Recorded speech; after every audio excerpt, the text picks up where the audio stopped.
नमस्कार मित्रांनो, हे आहे सांदनदरीचे शेवटचे टोक.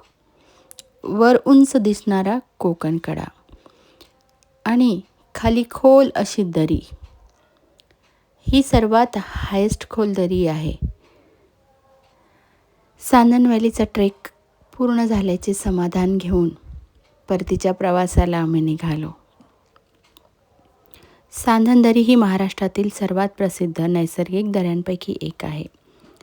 इथे काही ठिकाणी सूर्यकिरणसुद्धा पडत नाही, म्हणून याला व्हॅली ऑफ शॅडोज असेही म्हटले जाते.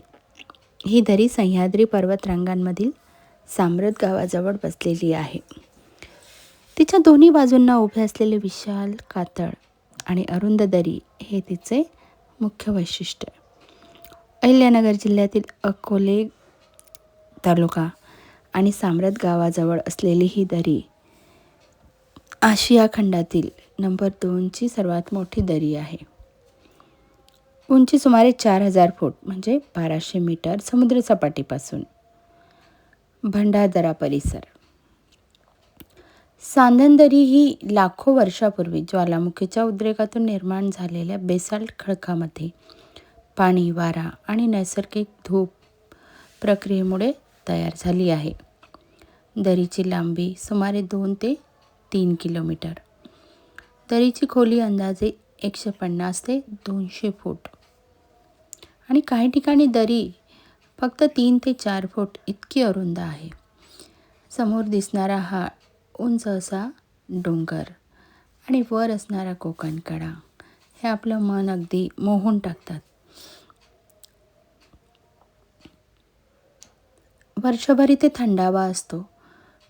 मे आणि जूनमध्ये सुद्धा इथे उन्हाचा त्रास होत नाही. प्रचंड खळक पाण्याचे कुंड आणि नैसर्गिक भेगा इथे आढळतात.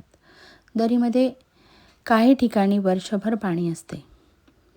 त्या पाण्यातून प्रवास करताना एक वेगळीच मज्जा असते. महाराष्ट्रातील एकमेव प्रसिद्ध स्टॉल कॅनियन मानली जाते ही दरी. या परिसरात विविध प्रकारच्या औषधी वनस्पती आहे, वन्य प्राणी आहे. हा भाग पश्चिम घाट जैवविविधता क्षेत्राचा भाग आहे.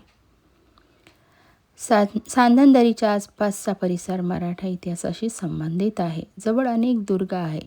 रतनगड किल्ला, अलंग किल्ला, मदन किल्ला, कुलंग किल्ला, हरिश्चंद्रगड आणि कळसुबाई हे सर्वात उंच शिखरसुद्धा याच भागात आहे. हे सर्व किल्ले पूर्वी व्यापारी मार्ग, लष्करी हालचालींवर लक्ष ठेवण्यासाठी महत्त्वाचे होते. या पाण्याच्या होडीमध्ये प्रवास करताना अगदी आपले लहानपण आठवतं आणि लहान असल्याची भावना पुन्हा आपण जगतो. खूप सुंदर असा हा छोटासा बोटीचा प्रवास एक अविस्मरणीय आठवण बनून जाते. आणि या प्रवासात ही तयार केलेली अशी होडी जी आपल्याला तिकडच्या पार घेऊन जाते, ती वेगळीच मज्जा देऊन जाते. छत्रपती शिवाजी महाराजांच्या काळात सह्याद्रीतील दुर्गम घाटवाटा आणि दऱ्या सैनिकी दृष्टीने उपयुक्त होत्या. सांदनदरीचा परिसर रतनगड व इतर किल्ल्याच्या संपर्कासाठी महत्त्वाचा